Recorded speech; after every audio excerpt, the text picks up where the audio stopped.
नमस्कार, न्यूज के इकलौते फैमिली शो न्यूज की पाठशाला में आप सभी का बहुत स्वागत। मैं हूं सुशांत सिन्हा। ये वो पाठशाला जहां सबकी क्लास लगती है। और सबसे पहले आपको बताऊं कि आज कौन कौन सा चैप्टर खोलने वाला हूं। बंगाल में महाबवाल, एसआईआर अधिकारी बंधक बनाए गए। सुप्रीम कोर्ट ने ममता सरकार की कैसे धज्जियां उड़ा दी, अब क्या होने वाला है, आज इसके बारे में आपको बताऊंगा। सुप्रीम कोर्ट ने बीच चुनाव ऐसा क्या फैसला सुनाया कि ममता बनर्जी की टेंशन बढ़ जाएगी। अमित शाह का 15 दिन वाला खुला चैलेंज, ममता क्यों बोली बंगाल में राष्ट्रपति शासन लगने वाला है क्या। इधर आग लगाती भीड़, उधर ओवैसी बीजेपी के हमले, ममता का चुनाव जीतना कितना मुश्किल है, आज इसका चैप्टर खोलूंगा। साथ ही ट्रंप ने तो युद्ध और भड़का दिया है बॉस। ईरान ऐसा क्या करेगा कि तेल गैस का संकट और बढ़ जाएगा। ईरान को झुका ना पा रहे ट्रंप ने पूरी दुनिया में कोहराम मचा देने वाला कौन सा नया काम कर दिया है। उधर ट्रंप ईरान भिड़ रहे, इधर कांग्रेस ने पीएम मोदी पर कौन से नए हमले शुरू कर दिए, आज इसके बारे में भी बताऊंगा। इसके अलावा 9 फीट लंबी ध्वजा, 51 फीट की मूर्ति, हनुमान जयंती पर बजरंग बली के भक्तों ने क्या क्या गजब किया, आज आपको दिखाऊंगा। 21,000 भक्तों ने एक साथ ऐसी रिकॉर्ड महाआरती कर दी कि देखिएगा तो मन गदगद हो जाएगा।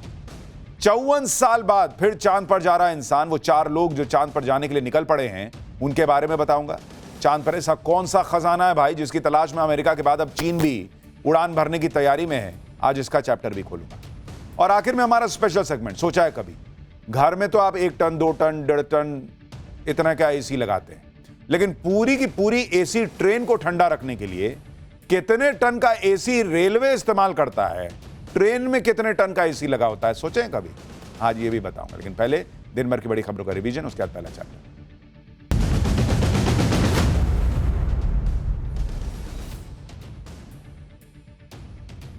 आम आदमी पार्टी ने सांसद राघव चड्ढा को राज्यसभा के उपनेता के पद से हटा दिया। उनकी जगह यह पोस्ट राज्यसभा सांसद अशोक मित्तल को दे दी गई है। पार्टी ने राज्यसभा सचिवालय को पत्र लिखकर इसकी जानकारी दी। लेटर में कहा गया कि सदन में पार्टी की तरफ से राघव चड्ढा को बोलने का समय न दिया जाए। नीतीश कुमार बिहार के सीएम पद से 14 अप्रैल के बाद इस्तीफा दे सकते हैं। सूत्रों के मुताबिक 10 अप्रैल को नीतीश कुमार राज्यसभा सदस्य के तौर पर शपथ लेंगे। 11 अप्रैल को पीएम मोदी से बिहार में बनने वाली नई सरकार पर चर्चा के लिए मुलाकात हो सकती है, जिसके बाद 18 अप्रैल तक बिहार में नई सरकार का गठन होगा। छत्तीसगढ़ के पूर्व मुख्यमंत्री अजीत जोगी के बेटे को हाईकोर्ट से झटका लगा है। हाईकोर्ट ने रामावतार जग्गी हत्याकांड में अमित जोगी को दोषी करार दिया है। कोर्ट ने अमित जोगी को 3 हफ्ते में सरेंडर करने का आदेश दिया है। यूपी के मुरादाबाद में आदमखोर तेंदुए को पकड़ लिया गया है। वन विभाग की टीम ने तेंदुए को पिंजरे में कैद कर लिया। आदमखोर तेंदुए ने पिछले 1 हफ्ते में 2 बच्चियों पर हमला किया। दोनों बच्चियों का इलाज अस्पताल में चल रहा है।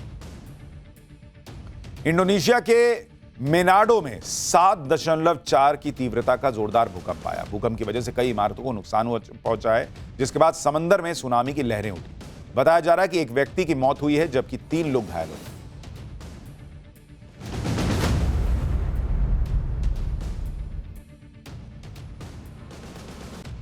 तो ये हो गया दिन भर का रिवीजन ऑफ पाठशाला की पहली क्लास। बंगाल में महाबवाल, एसआईआर अधिकारी बंधक, सुप्रीम कोर्ट ने ममता सरकार की कैसे धज्जियां उड़ा दी, अब क्या होने वाला है। सुप्रीम कोर्ट ने बीच चुनाव ऐसा क्या फैसला सुनाया कि ममता बनर्जी की टेंशन बढ़ जाएगी। अमित शाह का 15 दिन वाला खुला चैलेंज, ममता क्यों बोली बंगाल में राष्ट्रपति शासन लगने वाला है। और इधर आग लगाती भीड़, उधर ओवैसी बीजेपी के हमले, ममता का चुनाव जीतना कितना मुश्किल हो गया है। सबसे पहले इसका चैप्टर। हर किसी की नजर ईरान युद्ध पर है, लेकिन यहां देश में क्या हो रहा है, बंगाल में क्या हो रहा है, सुनिएगा तो चौंक जाइएगा। जबकि बंगाल में कुछ ऐसा हो रहा है जो कोई सोच नहीं सकता। बंगाल में ऐसा महाबवाल मचा हुआ है जिससे सुप्रीम कोर्ट तक हैरान है बॉस। चीफ जस्टिस बमके हुए हैं कि क्या ही चल रहा है। आप सोचिए कि चुनाव के बीच एसआईआर का काम देख रहे न्यायिक अधिकारियों को बंधक बना लिया भीड़ ने। ऐसा करने की हिम्मत कहीं और हो ही नहीं सकती बॉस, ये सिर्फ बंगाल में हो सकता है। बंगाल में ऐसा हाल है कि आप तस्वीरें देखिएगा तो कहिएगा क्या ही चल रहा है। हजारों की भीड़ बाहर खड़ी है और अंदर 7 न्यायिक अधिकारी 9 घंटे तक बंधक। हालात इतने बिगड़ गए कि हाईकोर्ट से लेकर सुप्रीम कोर्ट तक को दखल देना पड़ा है। ऐसी तस्वीरें देखकर सुप्रीम कोर्ट तक की नींद उड़ गई है। यह बंगाल में हुआ। खुद देश के मुख्य न्यायाधीश जस्टिस सूर्यकांत देर रात तक जागते रहे। उन्हें खुद हालात की जानकारी लेनी पड़ी बॉस, क्योंकि बंगाल में 7 न्यायिक अधिकारियों की जान पर बनाई थी। एक 5 साल के बच्चे की जान पे बनाई थी। बंगाल के मालदा में कल जो हुआ उसकी एक एक तस्वीर आज आपको दिखाऊंगा तो आप हिल जाएंगे। इन तस्वीरों को देखकर लोग कह रहे हैं कि बंगाल में चुनाव शांतिपूर्ण कराना, भाई ये अलग जंग लड़ने जैसा है। बंगाल के मालदा में कल रात क्या हुआ, हजारों की भीड़ ने क्या किया, अधिकारी कहां थे, अधिकारियों को मारने के लिए ईंट लेकर उपद्रवी उनकी गाड़ियों के पीछे क्यों दौड़े, पुलिस क्या कर रही थी, हाई कोर्ट के जज, सुप्रीम कोर्ट के जज, उनको क्यों दखल देना पड़ा। सुप्रीम कोर्ट में आज इस पूरे मामले में बंगाल के प्रशासन, बंगाल सरकार की कैसे धज्जियां उड़ गई, कोर्ट ने बंगाल के बड़े बड़े अधिकारियों को कैसे तलब कर लिया, आज आपको सब बताऊंगा। उधर बंगाल में जो बवाल हुआ उसे लेकर बीजेपी और टीएमसी आमने सामने है। बीजेपी ने इसे ममता बनर्जी की साजिश बताया है, तो ममता बनर्जी ने इसके पीछे बीजेपी का हाथ बता दिया। बीजेपी ने आरोप लगाया कि यह सब रोहिंग्यास को बचाने के लिए हो रहा है, तो ममता बनर्जी ने कहा कि यह सब राष्ट्रपति शासन लगाने के लिए किया जा रहा है। इन आरोपों के बीच आज दिल्ली में पीएम मोदी ने पश्चिम बंगाल के राज्यपाल से मुलाकात की। उधर गृह मंत्री अमित शाह भी आज बंगाल पहुंच गए। पीएम मोदी की बंगाल के राज्यपाल से क्या बात हुई, गृह मंत्री अमित शाह ने ममता बनर्जी को क्या चुनौती दे दी है, ममता क्या कह रही हैं, सुप्रीम कोर्ट क्या कह रहा है, ओवैसी वहां क्या एंगल ले आए हैं, क्या राष्ट्रपति शासन लगेगा चुनाव के पहले, बहुत कुछ है आज बताने को, लेकिन पहले एक झलक देखिए।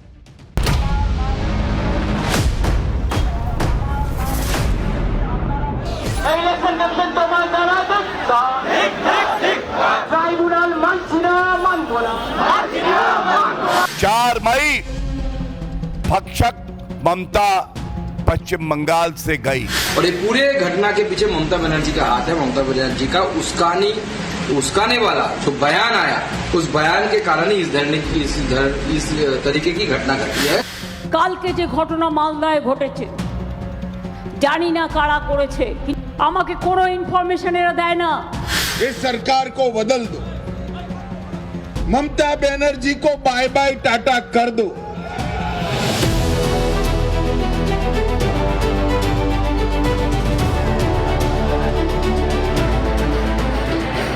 बंगाल चुनाव में 15 दिन तक मैं बंगाल में ही रहने वाला हूं।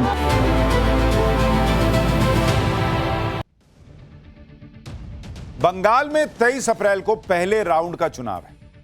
अभी 20-21 दिन बचे हैं, लेकिन ऐसा हाल हो रखा है कि लोग कह रहे हैं कि चुनाव करवाना भाई अलग युद्ध लड़ने जैसा है।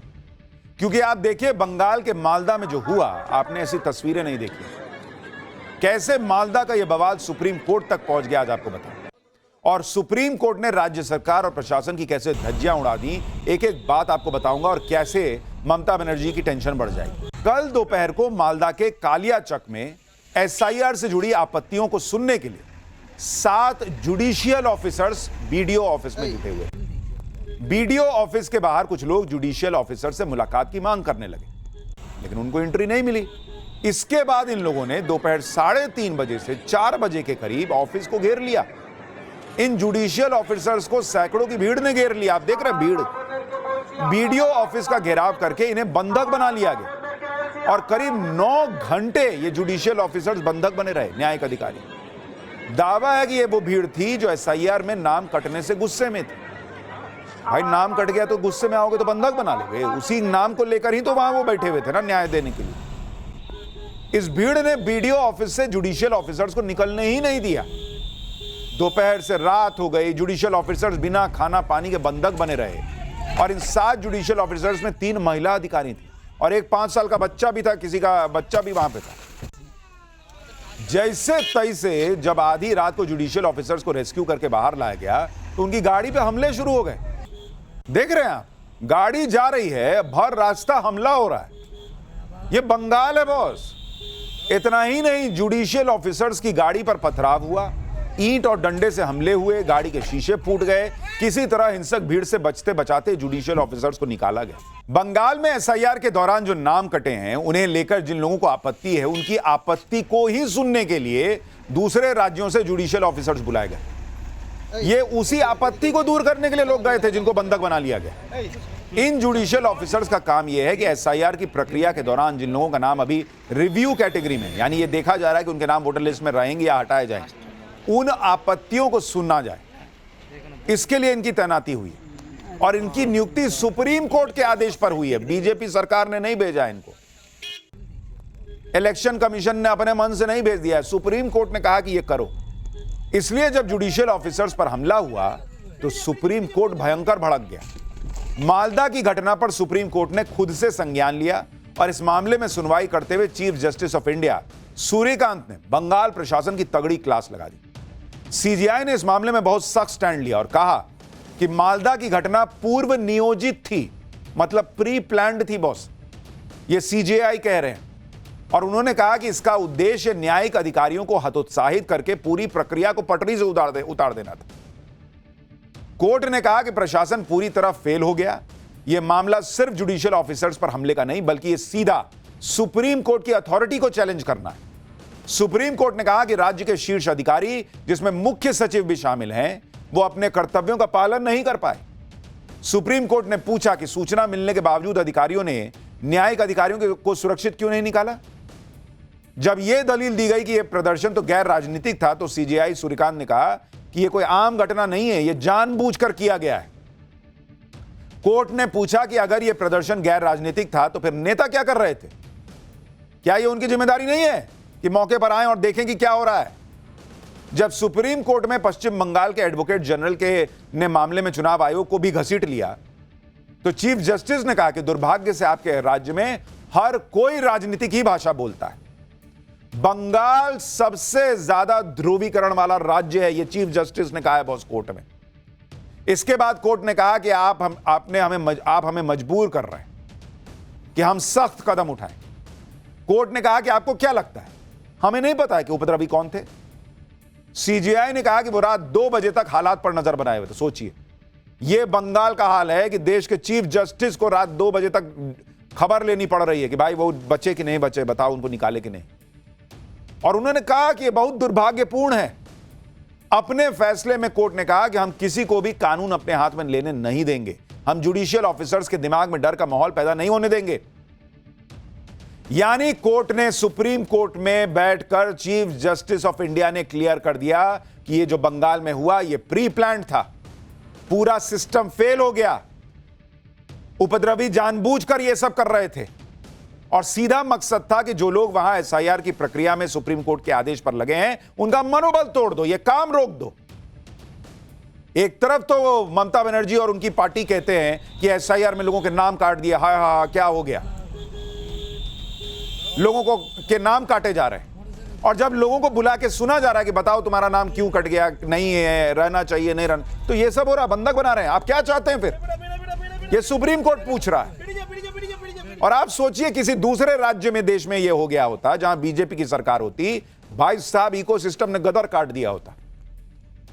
लेकिन बंगाल का न्यू नॉर्मल ही खत्म नहीं होता, ऐसे ऐसे लेवल की चीजें हो जाती हैं कि क्या न्यू नॉर्मल है समझ में नहीं आता।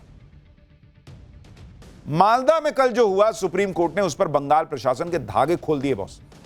सुप्रीम कोर्ट ने पूरी टाइमलाइन निकाल ली, कहा कि बंगाल में कैसे जानबूझकर यह सब होने दिया गया। आप देखिए, सुनवाई के दौरान यह तथ्य सामने आया कि कल दोपहर को मालदा के कालियाचक में बीडीओ ऑफिस में 7 जुडिशियल ऑफिसर्स एसआईआर पर सुनवाई के लिए बैठे हुए। दोपहर को 3:30 बजे कुछ उपद्रवियों ने बीडीओ ऑफिस का घेराव शुरू किया, 3:30 बजे। उसके बाद सीजीआई ने कहा कि अगर आप घटना की टाइमलाइन देखेंगे तो हैरान रह जाएंगे, क्योंकि दोपहर को 3:30 बजे यह हुआ तो हाईकोर्ट के रजिस्ट्रार जनरल ने तुरंत इसकी सूचना प्रशासन को दे दी। आप सोचिए, हाईकोर्ट के रजिस्ट्रार जनरल ने कहा कि देखो वहां यह सब हो रहा है, कुछ करो यार। इसके बावजूद रात के 8:30 बजे तक कोई एक्शन नहीं हुआ। यह सीजीआई कह रहे हैं बॉस कि 5 घंटे सोए हो तुम लोग। इसके बाद रजिस्ट्रार जनरल ने गृह सचिव और डीजीपी को संपर्क किया, उसमें भरोसा दिया गया कि हां जल्द एक्शन हो जाएगा सर। फिर भी एक्शन नहीं हुआ। आप लेवल सोचिए बॉस, यहां तक कि जुडिशियल ऑफिसर्स को खाना पानी मिल सके इसकी भी व्यवस्था नहीं की गई। आप सोचिए, जो 7 लोग फंसे थे, एक बच्चा फंसा हुआ है, 3 महिलाएं फंसी हुई हैं, सैकड़ों की भीड़ बाहर जो है वो आग लगा रही है, हंगामा कर रही है, नारे लगा रही है, कहीं टायर जला रही है। उनको तो लगा होगा कि आज निपट गए, और जो बाकी लोग इस काम में लगे हैं वो कैसे काम करेंगे, इसको देख के यही तो डर पैदा किया जा रहा है। इसके बाद कलकत्ता हाईकोर्ट के चीफ जस्टिस को दखल देना पड़ा।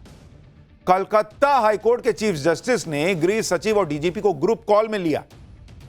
ग्रुप कॉल हुआ उसके बाद गृह सचिव और डीजीपी हाईकोर्ट के चीफ जस्टिस के घर पहुंचे। जिन जुडिशियल ऑफिसर्स को बंधक बनाया गया था उन्हें आधी रात को वहां से निकाला जा सका। उन्हें वहां से निकालने के बाद भी जुडिशियल ऑफिसर्स की गाड़ियों पर पथराव हुए, डंडे ईंट से हमला हुआ। चीफ जस्टिस ने कहा कि कलेक्टर भी रात को 11 बजे वहां पहुंचे। उन्होंने कहा कि मौखिक तौर पर उन्हें रात में बहुत सख्त आदेश देने पड़े। सुप्रीम कोर्ट ने यह भी बताया कि कलकत्ता हाईकोर्ट के चीफ जस्टिस के लेटर से यह पता चला कि वो राज्य के मुख्य सचिव से भी संपर्क नहीं कर पाए, क्योंकि मुख्य सचिव ने अपना व्हाट्सएप वाला नंबर ही नहीं दिया हुआ था। इस वजह से उनसे संपर्क नहीं हो पाया। आप सोचिए बॉस, इस देश के अंदर जिसे दुनिया का सबसे बड़ा लोकतंत्र कहा जाता है, वहां लोकतांत्रिक प्रक्रिया का काम करने के लिए जो लोग गए हुए हैं उनके साथ ऐसी चीज हो जाती है, कोई बचाने वाला नहीं है। बचाने के लिए जान कौन लगा रहा है? कलकत्ता हाईकोर्ट। बचाने के लिए जान कौन लगा रहा है? Supreme court. सुप्रीम कोर्ट के चीफ जस्टिस रात को 2-2 बजे तक उठकर आदेश दे रहे हैं, बचाओ उसको, निकालो उनको। यह तो बंगाल में सेफ्टी का आलम है, और आप कह रहे हैं कि चुनाव जो है वो आराम से हो जाएगा। ये तस्वीरें देखने के बाद कौन अधिकारी एसआईआर का काम कर पाएगा बॉस? कौन आदमी जो है वो जाके आराम से वोट दे पाएगा? पिछला पोस्ट पोल वायलेंस तो पब्लिक भूल ही नहीं थी, ये तो प्री पोल वायलेंस जैसा हाल हो गया। आप सोचिए, बंगाल में चुनाव का टाइम है, इतना संवेदनशील टाइम होता है, उस वक्त जब जुडिशियल ऑफिसर ही सुरक्षित नहीं है, 9-9 घंटे बंधक बना लिया जा रहा है, हाईकोर्ट के चीफ जस्टिस से लेकर सीजीआई को दखल देना पड़ रहा है। पब्लिक सेफ महसूस करती होगी वहां। भाई ये तो जुडिशियल ऑफिसर थे, सीजीआई तक ने फोन लगा दिया, हाईकोर्ट के चीफ जस्टिस ने फोन लगा दिया। पब्लिक के साथ जो होता वो किसको फोन करेगी? मालदा में जो हुआ उसे लेकर बीजेपी ने ममता बनर्जी को घेर लिया। बीजेपी ने आरोप लगाया कि ममता बनर्जी रोहिंग्यास को बचाने के लिए सब कर रही है। रोहिंग्या के लिए सर्वोच्च न्यायालय को चुनौती देंगी और ममता बनर्जी जी मूक दर्शक बनी रहेंगी। और पश्चिम बंगाल की जनता भी आज कह रही है 4 मई भक्षक ममता पश्चिम बंगाल से गई। पूरे घटना के पीछे ममता बनर्जी का हाथ है। ममता बनर्जी का उस्काने वाला जो बयान आया, उस बयान के कारण ही इस तरीके की घटना घटी है। इधर बीजेपी ने मालदा के लिए ममता को जिम्मेदार बताया, उधर ममता बनर्जी ने बीजेपी और चुनाव आयोग पर ठीकरा फोड़ दिया। ममता बनर्जी ने कहा कि बंगाल का प्रशासन उनके हाथ में है ही नहीं, लॉ एंड ऑर्डर अब चुनाव आयोग के कंट्रोल में, और वो अमित शाह की सुनते हैं। आगे ममता बनर्जी ने आरोप लगाया कि डीजीपी से लेकर एसपी तक सभी को बदल दिया है, उनकी सारी शक्तियां चुनाव आयोग को सौंप दी गई हैं। ये एक तरह से सुपर राष्ट्रपति शासन जैसा है। ममता बनर्जी आरोप लगा रही हैं कि मालदा की घटना किसने की उन्हें कुछ पता ही नहीं है। चीफ सेक्रेटरी ने अभी तक उनसे बात नहीं की है, उन्हें घटना की कोई जानकारी नहीं दी जा रही है। मीडिया से पता चला है कि घेराव हो रहा है। आगे ममता बनर्जी ने दावा किया कि अपनी हार को सामने देखते हुए बीजेपी विधानसभा चुनावों को रद्द करवाना चाहती है ताकि बंगाल में राष्ट्रपति शासन लगाया जा सके। सुनिए मालदा पर हुए बवाल पर ममता बनर्जी क्या कह रही। কালকে যে ঘটনা মালদায় ঘটেছে জানি না কারা করেছে, কিন্তু আমার কাছে কেউ কোনো খবর দেয়নি, কারণ এখানকার চিফ সেক্রেটারি আমার সাথে আজ পর্যন্ত কল অন করেনি, আমাকে কোনো ইনফরমেশন এরা দেয় না। ममता बनर्जी कह रही है भाई उनको कुछ पता नहीं, तो सुप्रीम कोर्ट को बताना चाहिए था कि मुझे कुछ नहीं पता। सब बीजेपी ने करवा दिया। और बीजेपी से तो पब्लिक इतने दिन से पूछ रही है कि बंगाल में राष्ट्रपति शासन लगाते क्यों नहीं है। उनको खाली ये बताना रहता है कि ममता बनर्जी देखो क्या कर रही है, ममता बनर्जी देखो क्या कर रही है। उनको लगाना रहता तो अभी तब तक नहीं लगा दिए होते। अब बीच चुनाव में राष्ट्रपति शासन लगेगा। मालदा की घटना पर जबरदस्त राजनीति चल रही है, लेकिन सुप्रीम कोर्ट की असली चिंता जुडिशियल ऑफिसर्स की सुरक्षा है, क्योंकि बंगाल में 700 जुडिशियल ऑफिसर्स को तैनात किया गया है। इनमें से कुछ जुडिशियल ऑफिसर्स ओडिशा और झारखंड से आए हुए। एसआईआर की प्रक्रिया के दौरान जो 60 लाख आपत्तियां हैं उनको ये लोग देख रहे हैं। मालदा की घटना के बाद जुडिशियल ऑफिसर्स की सुरक्षा के लिए सुप्रीम कोर्ट ने कुछ सख्त फैसले किए। कोर्ट ने इस मामले की जांच सीबीआई या एनआईए से कराने के आदेश दे दिए हैं। कोर्ट के आदेश पर जांच सीबीआई को सौंप भी दी गई है। कोर्ट ने यह भी आदेश दिया है कि न्यायिक अधिकारियों के सुरक्षित कामकाज के लिए सेंट्रल फोर्सेस को तैनात किया जाए, और अगर यह सेंट्रल फोर्सेस की संख्या वहां बढ़ेगी तो किसको दिक्कत होगी आप समझ जाइए। न्यायिक अधिकारियों के आवास पर भी केंद्रीय बलों की तैनाती सुनिश्चित करने को कहा गया है। किसी भी न्यायिक अधिकारी या उनके परिवार को खतरे की आशंका होने पर तत्काल आकलन और सुरक्षा उपाय किए जाएं। चुनाव आयोग और राज्य सरकार को न्यायिक अधिकारियों के सुरक्षित कामकाज के लिए सभी आवश्यक कदम उठाने के लिए कहा गया है। कोर्ट ने कहा कि एक वक्त में ज्यादा से ज्यादा 2 से 3 लोग ही न्यायिक अधिकारियों के सामने आपत्ति दर्ज कराने के लिए जाएं। 5 से ज्यादा लोगों को जमा न होने दिया जाए। कोर्ट ने अधिकारियों की क्लास लगाते हुए कहा कि मुख्य सचिव, डीजीपी, डीएम, एसपी सबको यह बताना होगा कि क्यों पर्याप्त एक्शन नहीं लिया गया। कोर्ट ने राज्य के टॉप अधिकारियों को 6 अप्रैल को ऑनलाइन सुनवाई के दौरान पेश होने के लिए भी कहा है। यानी मोटे तौर पर सुप्रीम कोर्ट को भी बंगाल के अधिकारियों, बंगाल की पुलिस किसी पे भरोसा नहीं रह गया। तभी तो वो कह रहा है ना कि भाई सेंट्रल फोर्सेस भेजो ताकि वो सुरक्षा मिल सके। सुप्रीम कोर्ट की फटकार के बाद बंगाल प्रशासन में हड़कंप मचा हुआ है। चुनाव आयोग ने डीजीपी से रिपोर्ट तलब की है। डीजीपी ने जुडिशियल ऑफिसर्स की सुरक्षा को पुख्ता करने का निर्देश दिया है। मालदा की घटना पर एक्शन भी हुआ।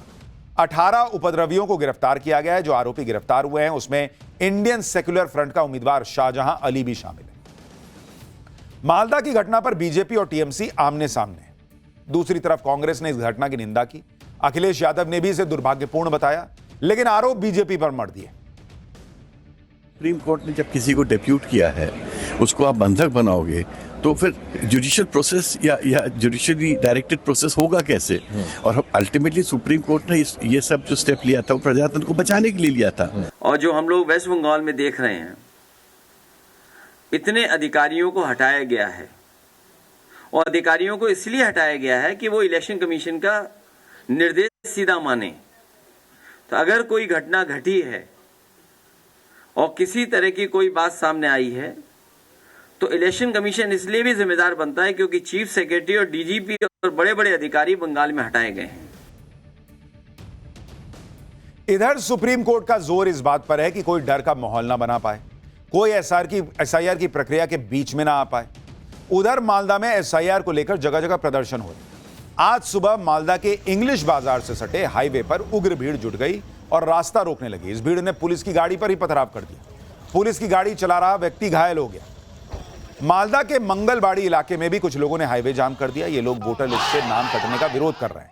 प्रदर्शनकारियों का आरोप है कि मुस्लिम समुदाय के सदस्यों को जानबूझकर वोटर लिस्ट से हटा दिया गया। उन्होंने चेतावनी दी है कि जब तक उनके नाम वोटर लिस्ट में शामिल नहीं किए जाते तब तक यह विरोध प्रदर्शन अनिश्चित काल तक जारी रहेगा। मालदा में बवाल क्यों हुआ, इसके पीछे कौन है, इसका सच सामने आना जरूरी है, क्योंकि यही वो जिला है जहां असदुद्दीन ओवैसी और बंगाल के ओवैसी की जुगलबंदी ममता बनर्जी पर भारी पड़ सकती है। मालदा जिले में विधानसभा की 12 सीटें और यहां मुस्लिम आबादी 51% से ज्यादा है। और पिछले चुनावों का अगर आप पैटर्न देखिएगा तो मालदा का वोटर तेजी से स्विंग करता दिखा। 2021 में मालदा की 12 में से 8 सीटें टीएमसी ने जीती, जबकि बीजेपी को 4 मिली। 2016 के चुनाव में लेफ्ट और कांग्रेस ने मालदा में कुल 10 सीटें जीत ली। 1 सीट बीजेपी को मिली, वहीं टीएमसी का खाता तक नहीं खुला। वहीं 2024 के लोकसभा चुनाव में यहां टीएमसी का पत्ता साफ हो गया। मालदा दक्षिण लोकसभा सीट कांग्रेस ने जीती, जबकि मालदा उत्तर सीट पर बीजेपी को जीत मिली। ऐसे में अगर इस बार मालदा के मुस्लिम वोटर असदुद्दीन ओवैसी और बंगाल के ओवैसी की तरफ स्विंग कर गए तो यहां ममता बनर्जी के साथ 2016 वाला खेला हो सकता है। इसलिए बंगाल में ओवैसी की एंट्री से ममता बनर्जी बौखलाई हुई है। हर बात के लिए बीजेपी को जिम्मेदार बता रही ममता बनर्जी ने बंगाल में ओवैसी की एंट्री को भी बीजेपी की ही साजिश बता दिया। ममता बनर्जी ने ओवैसी और बंगाल के ओवैसी हुमायूं कबीर का नाम लिए बिना कहा कि हैदराबाद से कुछ लोग आए हैं और बीजेपी ने यहां के कुछ गद्दारों को भड़काने के लिए पैसे दिए। जनता उनके उकसावे में ना आए। आगे ममता बनर्जी ने कहा कि बीजेपी ने वोट बांटने के लिए हैदराबाद से लोगों को भेजा है। ममता बनर्जी बंगाल में ओवैसी की एंट्री से इसलिए भी बौखलाई हुई हैं क्योंकि मुर्शिदाबाद में असदुद्दीन ओवैसी की बंगाल के ओवैसी के साथ हुई पहली ज्वाइंट रैली में मुस्लिम वोटर्स का सैलाब उमड़ा हुआ नजर आया, जिन्हें अपने पाले में करने के लिए ओवैसी ने ममता बनर्जी ही नहीं पीएम मोदी का भी डर दिखा दिया। सुनिए ओवैसी का मुर्शिदाबाद रैली में दिया हुआ यह बयान। 23 तारीख को आपको इसलिए वोट डाल लाएं ताकि आप ममता की गुलामी से आजाद हो जाएं और मोदी के खौफ से आपको आजाद होना पड़ेगा, ताकि दिल्ली में मोदी को मालूम हो जाए, कोलकाता में ममता को मालूम हो जाए कि आप ये बंगाल का मुस्लिम अकलियत बेदार हो चुका है। एक तरफ ओवैसी और बंगाल के ओवैसी ने ममता की टीम में हड़कंप मचाया हुआ है, दूसरी तरफ नरेंद्र मोदी और अमित शाह ने पसीने छुटा रखे हैं। आप देखिए कि मालदा में बवाल के बीच आज बंगाल चुनाव में अमित शाह की धमाकेदार एंट्री हो गई। अमित शाह ने भवानीपुर में बीजेपी कैंडिडेट शुवेंदु अधिकारी के समर्थन में रोड शो किया। रोड शो में लोगों की भारी भीड़ दिखी। अमित शाह नॉमिनेशन के दौरान भी शुवेंदु अधिकारी के साथ मौजूद रहे और ताल ठोककर ऐलान कर दिया कि वो तो 15 दिन बंगाल में ही रहने जा रहे हैं। सुनिए एक बार। बंगाल चुनाव में 15 दिन तक मैं बंगाल में ही रहने वाला हूं। आप सभी के साथ बातचीत करने का बहुत मौका मिलने वाला है। यानी अमित शाह अपने काडर को भी ये मैसेज दे रहे हैं कि डरने की कोई जरूरत नहीं है, मैं तुम्हारे साथ यहां खड़ा रहूंगा। हारे जीते वो तो बात की बात है, लेकिन मिलकर लड़े। दरअसल जिस वक्त अमित शाह का रोड शो भवानीपुर के कालीघाट में ममता बनर्जी के घर के पास से गुजरा, वहां पहले से मौजूद टीएमसी के कार्यकर्ताओं ने बीजेपी के विरोध में नारेबाजी शुरू कर दी। ममता की टीम को लगता है कि एसआईआर से भी खेला हो गया। ऐसे में ममता बनर्जी चौतरफा घिरी हुई। ममता का डर यह है कि एसआईआर में जितने वोट कटे और पिछली बार भवानीपुर का जो रिजल्ट आया था उसका गणित मुसीबत बढ़ा रहा। क्योंकि 2021 में अगर आप देखेंगे भवानीपुर में उपचुनाव हुआ था, क्योंकि ममता बनर्जी तो अपनी सीट हार गई थी। तो अगर आप देखेंगे भवानीपुर, वहां 2021 में जो उपचुनाव हुआ उसमें ममता बनर्जी चुनकर आई थी और ममता बनर्जी के जो जीत का अंतर था, जीत का अंतर ममता के लिए, वो भवानीपुर के अंदर था करीब 58,835 वोट का अंतर था। इतने से ममता बनर्जी जीती थी। एसआईआर में कितने नाम कटे हैं? एसआईआर में भवानीपुर में कितने नाम कटे? अगर आप देखेंगे भवानीपुर के अंदर तो जो नाम कटे हैं वो कटे हैं करीब 47,000 बॉस। अब ये वोटर्स पर अभी सस्पेंस कितना है? सस्पेंस वाले जिनके नाम हो सकता है कट जाएं, रह जाएं, ऐसे नाम जो हैं वो है करीब 14,000। तो वोट कटे प्लस सस्पेंस वाला जोड़ दीजिए तो ये दोनों जोड़ के जो है प्लस वो हो जाता है 61,000। और ममता बनर्जी की जीत का आंकड़ा कितना था? 58,000। अब ऐसा नहीं कि सब ममता बनर्जी के वोटर के ही नाम कट गए होंगे, लेकिन एक अंदाजा लग रहा है या लगाया जा रहा है कि भाई अगर ये उनको ज्यादा नुकसान हुआ है क्योंकि वहां उनका गढ़ है और उनके वोटर के नाम कट गए हैं ज्यादा, तो ममता बनर्जी को के लिए वहां पर शुवेंदु अधिकारी से ये जो लड़ाई है वो और दिलचस्प होगी, क्योंकि उन्होंने नंदीग्राम में तो ममता बनर्जी को हरा ही दिया था। इसलिए अमित शाह ने खुद वहां मोर्चा संभाल लिया है। आज खुद वो पहले वहां चले गए। देखिए क्या कह रहे हैं। शुभेंदुदा हमारे नंदीग्राम से लड़ना चाहते थे। मैंने शुभेंदुदा को कहा था कि सिर्फ नंदीग्राम नहीं, ममता के घर में जाकर उसको हराना। और इनका रिकॉर्ड है, गत चुनाव में ममता बंगाल में सरकार तो बना पाई थी, मगर ममता दीदी नंदीग्राम में शुभेंदुदा के सामने चुनाव हार गई थी। बंगाल चुनाव में इस बार बीजेपी ने ममता बनर्जी को सत्ता से उखाड़ फेंकने के लिए पूरा जोर लगा दिया। अमित शाह बंगाल में 15 दिन तक डेरा डालने का ऐलान कर चुके हैं और अब पीएम मोदी भी बंगाल पहुंचने वाले हैं। 5 अप्रैल को प्रधानमंत्री नरेंद्र मोदी बंगाल के कूच बिहार में चुनावी रैली करेंगे। बंगाल चुनाव की तारीखों के ऐलान के बाद यह पीएम मोदी की बंगाल में पहली रैली हो। बीजेपी का प्लान है कि पीएम मोदी की रैली के बाद 9 अप्रैल से पूरे राज्य में धुआंधार प्रचार शुरू कर दिया जाए। पीएम मोदी की पहली चुनावी रैली कूच बिहार में रखना इसलिए भी इंपॉर्टेंट है क्योंकि 2021 के चुनाव में बीजेपी ने कूच बिहार की 9 में से 7 विधानसभा सीटों पर जीत हासिल की थी। बीजेपी के लिए जीत हौसला बढ़ाने वाली रही थी, क्योंकि साल 2016 के चुनाव में बीजेपी को कूच बिहार में एक भी सीट नहीं मिली थी। सभी 8 सीटें टीएमसी ने जीती थी। बंगाल के मालदा में हुए भयंकर बवाल और उस पर सुप्रीम कोर्ट की नाराजगी के बीच आज बंगाल के राज्यपाल आरएन रवि पीएम मोदी से मिलने दिल्ली पहुंचे। हालांकि इस मुलाकात में किस मुद्दे पर बात हुई इसकी जानकारी अभी तक सामने नहीं आई है, लेकिन बंगाल में चुनाव से मचे बवाल को लेकर इस मुलाकात के कई मायने निकाले जा रहे हैं। बंगाल चुनाव में ममता बनर्जी का आज उस वक्त एक और झटका लगा उनको, जब ईडी ने टीएमसी का इलेक्शन मैनेजमेंट देख रही कंपनी आईपैक के ठिकानों पर ताबड़तोड़ छापेमारी शुरू कर दी। ईडी ने यह छापेमारी कोयला घोटाले से जुड़े एक केस में की है। ईडी ने बेंगलुरु, हैदराबाद और दिल्ली में अलग अलग ठिकानों पर छापे मारे। बेंगलुरु में ईडी ने आईपैक के को फाउंडर और डायरेक्टर ऋषि राज सिंह के घर पर छापा मारा है। इस साल की शुरुआत में ईडी ने इसी केस को लेकर कोलकाता में आईपैक के ठिकानों पर रेड डाली थी, जिसकी जानकारी मिलते ही सीएम ममता बनर्जी वहां दंदनाते से पहुंच गई थी और वहां पर वो फाइल लेकर बाहर आ गई थी, जिस पर सुप्रीम कोर्ट भी नाराजगी जता चुका है। तो ये पूरा मामला फिर से गर्मा गया है, लेकिन ये तो सियासी युद्ध है बॉस। बंगाल में कौन जीतेगा नहीं जीतेगा ये तो वक्त तय करेगा, लेकिन एक युद्ध अलग चल रहा है जिसमें दुनिया लपटाई हुई है। पाठशाला में अगला चैप्टर, ट्रंप ने तो युद्ध और भड़का दिया भाई। ईरान ऐसा क्या करेगा कि तेल गैस का संकट और बढ़ जाएगा क्या? ईरान को झुका ना पा रहे ट्रंप ने पूरी दुनिया में कोहराम मचा देने वाला कौन सा नया काम कर दिया? उधर ट्रंप ईरान भिड़ रहे, इधर कांग्रेस ने पीएम मोदी पर कौन से नए हमले शुरू कर दिए? अब इसका चैप्टर। डोनाल्ड ट्रंप अपनी सनक में पूरी दुनिया को आग में झोंकते चले जा रहे हैं। कल तक लग रहा था कि ट्रंप युद्ध खत्म करने चल रहे हैं, लेकिन अब जो ट्रंप के दिमाग में चल रहा है वो तो कुछ और ही निकल कर आया। ईरान युद्ध रोकने के बजाय ट्रंप ने और उसको भड़का दिया है। 2 से 3 हफ्तों में ईरान पर बहुत बड़ा हमला करने वाले हैं वो। ट्रंप के ऐलान से दुनिया भर में हंगामा मच गया है। शेयर मार्केट क्रैश हो रहे हैं, तेल के दाम बढ़ रहे हैं। समाधान देने के बजाय ट्रंप ने दुनिया को फंसा दिया।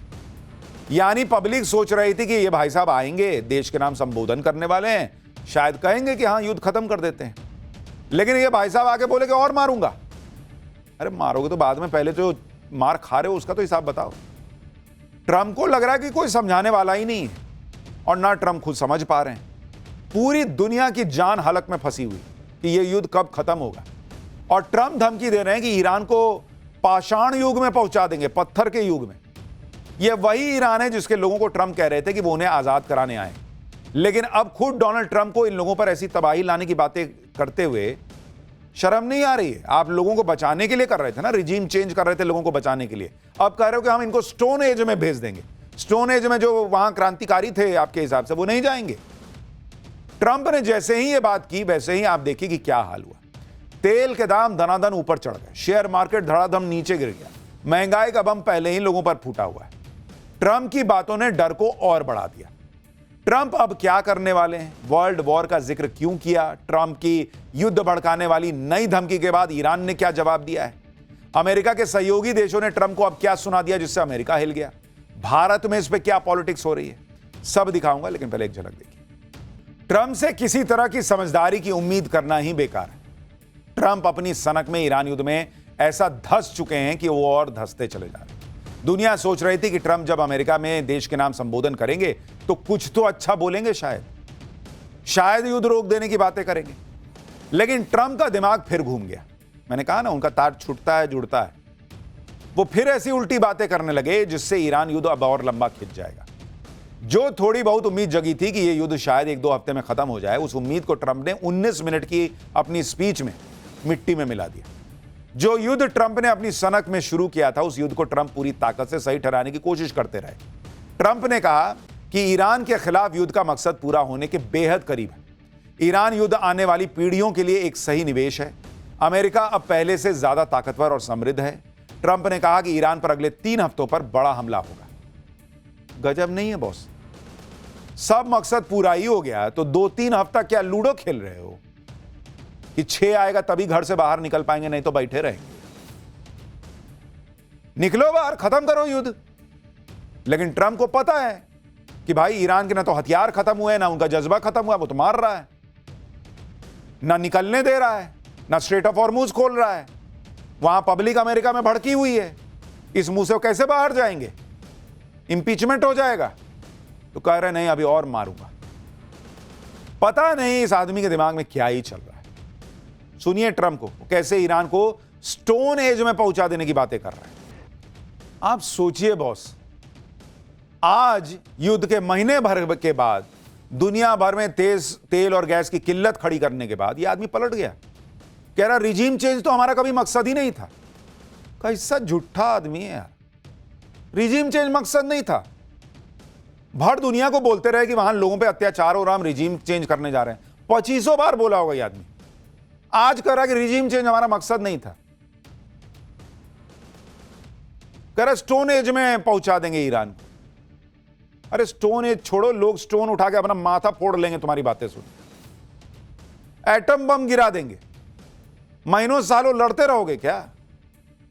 ट्रंप ने आज इसको भी जस्टिफाई कर दिया कि अभी तो युद्ध को ज्यादा दिन हुए ही नहीं है।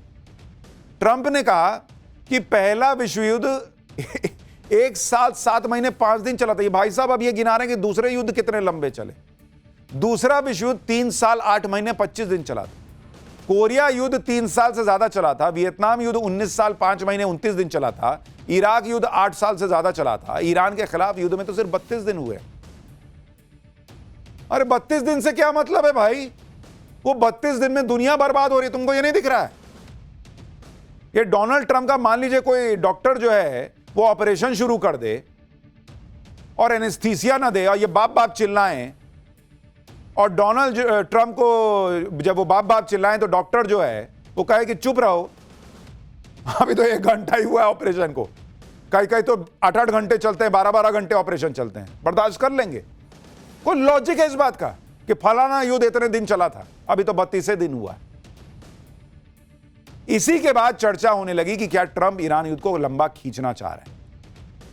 ट्रंप का इतना बोलना भर था कि दुनिया में हड़कंप मच गया। शेयर मार्केट में की दुनिया में धड़ाधड़ लोगों का पैसा डूबने लगा। ऐसा कोहराम मचा कि 25 मिनट में अमेरिकी शेयर मार्केट से 51 लाख करोड़ रुपए स्वाहा हो गए। अमेरिकी नैस्डैक 100 फ्यूचर्स 2% गिर गया। अमेरिका का डाउ जोन्स 1.3% गिर गया। अमेरिका का ही S&P 500 1.3% गिर गया। जापान का निकी 225 इंडेक्स 2.38% गिर गया। बिटकॉइन 2.5% गिर गया भाई। हांगकांग का हैंग सेंग 1.27% क्रैश हुआ है। दक्षिण कोरिया का कोस्पी 5% गिर गया। भाई लोग रो रहे हैं खून के आंसू। इसको समझ ही में नहीं आ रहा भाई साहब को। सिर्फ दुनिया भर के शेयर बाजार ही नहीं गिरे, बल्कि क्रूड ऑयल की कीमतें ट्रंप के भाषण के बाद और चढ़ गई। ब्रेंट क्रूड ऑयल के दाम 7% से ज्यादा बढ़ गए डोनाल्ड ट्रंप के भाषण के बाद। भाषण से पहले $101 प्रति बैरल के करीब थी यह कीमत।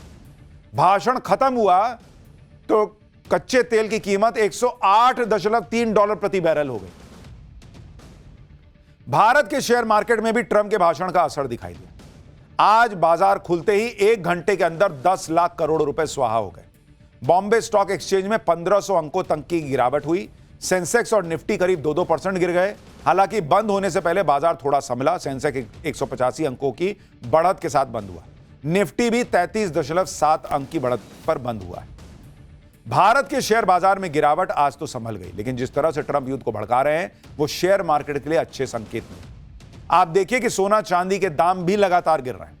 24 कैरेट सोने की कीमत 4,245 रुपए गिरकर 1,47,000 प्रति 10 ग्राम हो गई। चांदी की कीमत 12,023 रुपए कम होकर करीब 2,28,000 पे आ गई है। ईरान युद्ध शुरू होने के बाद से अब तक सोना 12,489 रुपए और चांदी करीब 39,000 रुपए गिर गया है। ट्रंप ईरान को पाषाण युग में पहुंचा देने की धमकी दे रहे हैं। भाई तुम्हारे चक्कर में पब्लिक पाषाण युग में चली जाएगी, क्योंकि पैसा खत्म हो जाएगा तो लोग पत्थर से ही आग लगा लगा के काम करेंगे। एलपीजी सिलेंडर नहीं मिलेगा तो फिर पत्थर से ही आग लगाएंगे। भर दुनिया को तुम पाषाण युग में भेज रहे हो, खाली ईरान को नहीं। लेकिन डोनाल्ड ट्रंप जिस पाषाण युग की बात कर रहे हैं उसका मतलब है ईरान की टोटल तबाही। ईरान चुप बैठ जाएगा। ईरान 1 महीने से ट्रंप से लड़ रहा है। उसने करारा जवाब दे भी दिया कि कितनी भी धमकी देते रहो, जब तक ताकत है तब तक लड़ेंगे। ट्रंप ने ईरान पर अगले 2 से 3 हफ्तों में बड़ा हमला करने की बात कही, लेकिन ईरान ने 2-3 हफ्तों का भी इंतजार नहीं किया। इधर ट्रंप का भाषण खत्म हुआ, उधर ईरान ने हमले शुरू कर दिए। आप तस्वीरें देखिए। मिडिल ईस्ट में अमेरिकी आर्मी के बेस पर ईरान ने मिसाइल से हमला किया। ईरान की मिसाइल को अमेरिकी इंटरसेप्टर रोक नहीं पाए। बिजली की तरह ईरान की मिसाइल बेस पर गिरी और सब कुछ तबाह हो गया। एक और तस्वीर देखिए। इजराइल और खाड़ी देशों में अमेरिकी एसेट पर ईरान ने नए हमले किए। धड़ाधड़ मिसाइलें लॉन्च हो रही हैं और इन सब का टारगेट अमेरिका और उसके सहयोगी है। अमेरिका और इजराइल अब ईरान के हमलों को रोक नहीं पा रहे। अमेरिका का F-15 फाइटर जेट ईरान के शाहेद ड्रोन को नहीं मार पाया। ये तस्वीरें बड़ी वायरल हो रही हैं। ईरान का शाहेद ड्रोन F-15 को छकाता हुआ बचकर निकल गया। यानी ट्रंप धमकी देने के लिए मुंह खोलते हैं तो ईरान उसका जवाब अपनी मिसाइलों से देता है। आप देखिए, ईरान की सेना ने कह दिया कि युद्ध तब तक चलेगा जब तक अमेरिका को पछतावा नहीं होता और वो अपनी हार नहीं मान लेता। अमेरिका को ईरान की असली सैन्य ताकत का अंदाजा भी नहीं है। उनके पास अधूरी जानकारी है। अभी और भी विनाशकारी हमले किए जाएंगे। युद्ध अमेरिका ने शुरू किया तो अंजाम वो भुगतेगा। यानी ट्रंप पूरे तामझाम के साथ माहौल बनाते हैं कि ईरान को हमने कुचल दिया, ईरान पलट के और हमले कर देता है और कहता है कि हम झुकने वाले नहीं। ट्रंप ने ईरान पर सब कुछ आजमा कर देख लिया है, लेकिन ईरान ट्रंप के सामने सरेंडर करने को तैयार है। इसी वजह से ट्रंप इस युद्ध में फंसे हैं, निकल नहीं पा रहे। क्योंकि अगर युद्ध से निकल गए तो अपनी पब्लिक को बताएंगे क्या? ट्रंप इंतजार कर रहे हैं कि ईरान खुद समझौते की बात करे। ईरान पर लगातार हमले और धमकी इसी वजह से दिए जा रहे हैं। ईरान के यूरेनियम को हासिल करने की कोशिश कर रहे हैं ट्रंप ईरान युद्ध से विजेता के टैग के साथ निकलना चाहते हैं। देखिए, चाहे इराक हो या फिर अफगानिस्तान या फिर वियतनाम युद्ध, सब जगह से अमेरिका बिना किसी अचीवमेंट के भाग गया। ट्रंप नहीं चाहते कि उनके ऊपर भी यह धब्बा लगे, इसलिए वो ऑपरेशन एपिक फ्यूरी को नहीं रोक पा रहे।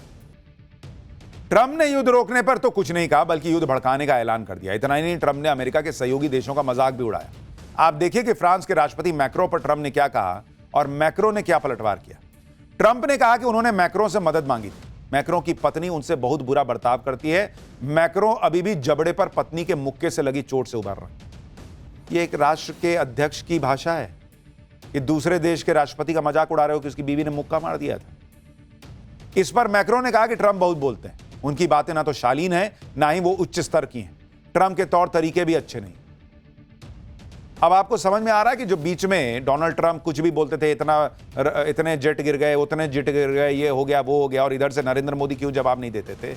इस आदमी के मुंह लगे कौन? इस आदमी के मुंह लगना मतलब आप जो है ना वो कीचड़ में घुस रहे हैं। ऐसी तो बातचीत होती है भाई इस आदमी की, डोनाल्ड ट्रंप। मैक्रो ने यह भी कहा कि ट्रंप को रोज बोलने से बचना चाहिए, क्योंकि वो कल जो कहते हैं आज उससे पलट जाते हैं। आप खुद सोचिए कि ट्रंप ने जियोपॉलिटिक्स का स्तर कितना गिरा दिया है। कभी पर्सनल चैट पब्लिक कर देते हैं, कभी किसी राष्ट्रपति की पत्नी पर कमेंट कर देते हैं। ट्रंप को शायद दूसरों को नीचा दिखाने में मजा आता है। ट्रंप खुद कह चुके हैं कि उनको लूजर्स के साथ बैठना पसंद है, क्योंकि सक्सेसफुल लोगों की सक्सेस स्टोरी उनको बोर करती है। और इसीलिए ट्रंप अपने बराबर के देशों के लीडर्स को नीचा दिखाते रहते हैं, चाहे वो फ्रांस हो या फिर ब्रिटेन हो या फिर कनाडा ही क्यों ना हो। लेकिन इस चक्कर में ट्रंप अपने सहयोगियों को खोते जा रहे हैं। ट्रंप को नया झटका ऑस्ट्रिया ने दिया है। ऑस्ट्रिया ने अपने एयर स्पेस से अमेरिकी सैन्य विमानों को उड़ाने की इजाजत नहीं दी। अमेरिका ने इसके लिए ऑस्ट्रिया से रिक्वेस्ट की थी, जिसे ऑस्ट्रिया ने स्वीकार ही नहीं किया। इससे पहले ब्रिटेन, स्पेन, इटली जैसे देश भी ट्रंप को झटका दे चुके हैं और ईरान युद्ध से दूरी बना चुके हैं। लेकिन मुझे लगता है कि अमेरिका के बाकी नेताओं को सोचना चाहिए, भाई ये आदमी तो अब इसके बाद राष्ट्रपति बनने से रहा, इनका सेकंड कार्यकाल है, इनको पता है मुझे तो नहीं झेलना। लेकिन ये जो रायता फैला रहे हैं उससे अमेरिका को आने वाले वक्त में बहुत दिक्कत होगी।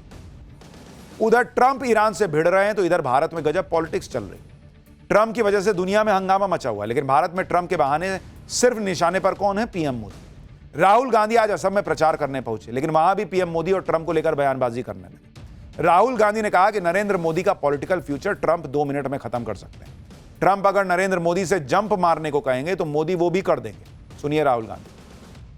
डोनाल्ड ट्रंप सबके सामने कहता है कि मैं नरेंद्र मोदी के पॉलिटिकल करियर को 2 मिनट में खत्म कर सकता हूं। डोनाल्ड ट्रंप नरेंद्र मोदी को हर रोज गाली देता है। नरेंद्र मोदी के मुंह से चू नहीं निकलती, क्योंकि नरेंद्र मोदी जानता है कि डोनाल्ड ट्रंप के हाथ में नरेंद्र मोदी का भविष्य है। मैं आपको यह क्यों बता रहा हूं? क्योंकि नरेंद्र मोदी को डोनाल्ड ट्रंप कंट्रोल करता है। अगर डोनाल्ड ट्रंप ने नरेंद्र मोदी को कहा कि जंप मारो, नरेंद्र मोदी पूछेगा कितना ऊंचा और फिर जंप मारेगा। जब मैं राहुल गांधी को सुनता हूं और डोनाल्ड ट्रंप को सुनता हूं, दोनों के बातों में एक चीज कॉमन लगती है, दोनों की बातों का सिर पैर नहीं होता। आप कनेक्शन ही ढूंढते रह जाते हैं कि कहना क्या चाह रहे हैं, और दोनों का फोकस सिर्फ यह रहता है कि कुछ भी हो जाए, मुझे अपनी बात सही साबित करनी, जो राहुल गांधी कर रहे हैं अभी भी, कि किसी तरीके से पूरी कहानी को घुमा फिरा के नरेंद्र मोदी डरपोक है, इस पे ले आओ, कुछ भी बोलो आप, वो कहानी वहीं से वहीं घुमा के ले आए। खैर ये भी अपने आप में कला है, लेकिन वो कला चल नहीं रही। खैर, युद्ध से इस दुनिया को कौन बचाएगा ये तो भगवान जाने, लेकिन जब भगवान की बात हो रही है और बचाने वाला कौन? बजरंगबली, संकट मोचन। 9 फीट लंबी ध्वजा, 51 फीट की मूर्ति।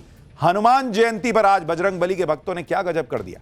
21,000 भक्तों ने एक साथ ऐसी रिकॉर्ड महाआरती कर दी कि देखिएगा तो मन गदगद हो जाएगा। अब जरा बजरंगबली के बारे में बात देखिए। आज हनुमान जयंती पर देश भर में गजब का माहौल दिखाई दिया। अयोध्या से लेकर छतरपुर के बागेश्वर धाम तक और दिल्ली से लेकर मुंबई तक सब हनुमानमय हो गया। हर तरफ जय श्री राम, जय हनुमान के नारे गूंज रहे थे। जिन इलाकों से शोभा यात्राएं निकल रही थीं, कोई आरती की थाली लेकर दौड़ रहा था, कोई फूल बरसा रहा था। अयोध्या में हनुमानगढ़ी से लेकर राम दरबार तक भक्तों की ऐसी खचाखच भीड़ थी कि संभालना मुश्किल हो गया।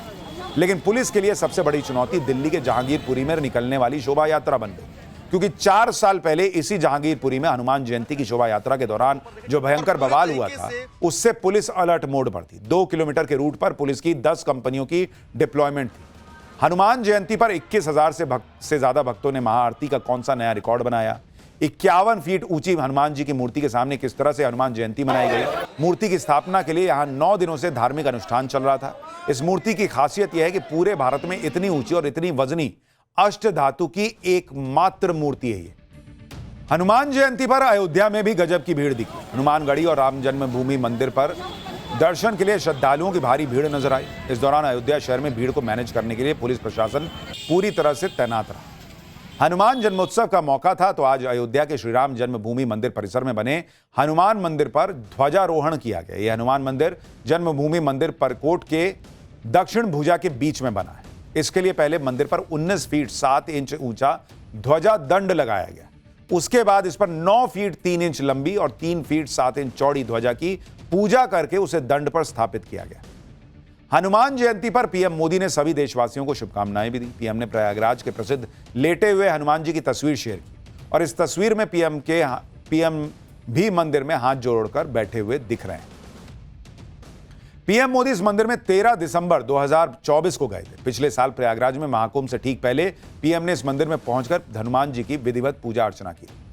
हनुमान जयंती पर पीएम ने लिखा कि सभी देशवासियों को हनुमान जन्मोत्सव की अनंत शुभकामनाएं। ये पावन अवसर हर किसी के जीवन में नई ऊर्जा और स्फूर्ति लेकर आए। पवन पुत्र हनुमान जी सभी को बल, बुद्धि और विद्या का भरपूर आशीर्वाद दें, जिससे देश का सामर्थ्य और बढ़े।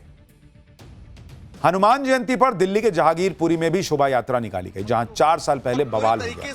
जहांगीरपुरी के संवेदनशील इलाके में 2 किलोमीटर लंबी शोभा यात्रा निकाली गई, जिसके लिए पुलिस की 10 कंपनियां तैनात की गई। 2 किलोमीटर के पूरे रूट पर पुलिस के जवान हर जगह मौजूद रहे और सिर्फ सड़क पर ही नहीं, जिन गलियों और सड़कों से शोभा यात्रा निकलने वाली थी, वहां पुलिस घरों के छतों पर भी तैनात थी। इसके अलावा ड्रोन से पूरे रूट पर नजर रखी जा रही थी। जहांगीरपुरी में हनुमान जयंती की शोभा यात्रा को लेकर पुलिस का इतना सख्त पहरा इसलिए था क्योंकि 4 साल पहले 2022 में यहां शोभा यात्रा के दौरान भयंकर बवाल हो गया था। 2 गुटों के बीच हिंसक झड़प में पत्थर चल गए थे जमकर। कई घरों और दुकानों में आग लगा दी गई थी। इस बवाल को कंट्रोल करने के चक्कर में 8 पुलिस वाले घायल हो गए थे। इसलिए इस बार इतनी भारी पुलिस फोर्स को पहले ही तैनात कर दिया गया था। वहीं दिल्ली के प्राचीन हनुमान मंदिर में भारी भीड़ दिखाई दी। लोग सुबह 4 बजे से ही लाइन में लग गए। धूप निकलते निकलते ये लाइन कई किलोमीटर लंबी हो गई। लोग बजरंगबली की एक झलक देखने के लिए घंटों तक लाइन में खड़े रहे। पाठशाला में अब अगला चैप्टर, जिसमें आपको बताने जा रहा हूं 54 साल बाद फिर चांद पर जा रहा है इंसान। वो 4 लोग जो चांद पर जाने के लिए निकल पड़े आज। चांद पर ऐसा कौन सा खजाना है भाई, जिसकी तलाश में अमेरिका के बाद अब चीन भी जाने वाला है। अमेरिकी स्पेस एजेंसी नासा ने एक बार फिर इतिहास रच दिया है। चांद पर जाने के लिए आज फ्लोरिडा के कैनेडी स्पेस सेंटर से नासा का आर्टेमिस 2 मिशन लॉन्च हुआ। 54 साल बाद इंसानों को चंद्रमा की तरफ ले जाने वाला यह पहला मिशन है। यह मिशन सिर्फ एक उड़ान नहीं, बल्कि इंसान के लिए अंतरिक्ष में एक नए युग की शुरुआत है। 1972 के बाद पहली बार इंसान चांद के पास पहुंचेंगे। 4 अंतरिक्ष यात्री चांद के चारों तरफ चक्कर लगाएंगे। नासा का मिशन आर्टेमिस 2 10 दिन में पूरा होगा और भविष्य में चांद पर उतरने की संभावनाओं की तलाश करेगा। यह लैंडिंग मिशन नहीं है, बल्कि इस मिशन से आने वाले दिनों में चांद पर उतरने और वहां लंबे समय तक रहने की संभावनाएं खोजी जाएंगी। सब कुछ सही रहा तो आने वाले दिनों में इंसान एक बार फिर चंद्रमा पर कदम रखेगा। नासा का यह मिशन पिछले मिशन से कितना अलग है और क्यों खास है, आज आपको बताऊंगा। नासा के मूल मिशन में कितने पार्ट में यह पूरा होने वाला है और चांद पर लैंडिंग की डेडलाइन क्या है, इसके बारे में भी आपको बताऊंगा। देखिए, यह सब 54 साल के बाद हो रहा है। 4 एस्ट्रोनॉट जो है वो इसके लिए निकल गए हैं और उन्हें कई सारी परेशानियों का सामना करते हुए वहां पहुंचना है। अब ये इस बार सिर्फ चांद को छूकर वापस आने के लिए लोग नहीं गए, बल्कि इस बार मिशन बहुत बड़ा है। स्पेस के सबसे बड़े मिशन के लिए आज नासा का ऐतिहासिक आर्टेमिस 2 मिशन लॉन्च हुआ और इस मिशन ये मिशन इसलिए खास है क्योंकि अपोलो मिशन के बाद पहली बार इंसान सबसे लंबी अंतरिक्ष यात्रा पर निकले। आर्टेमिस 2 मिशन में ओरियन कैप्सूल 4 एस्ट्रोनॉट को 4 लाख किलोमीटर दूर लेकर जाएगा। 4 अंतरिक्ष यात्रियों की यह टीम अंतरिक्ष के उस हिस्से तक पहुंचेगी जहां आज तक कोई इंसान नहीं पहुंच पाया।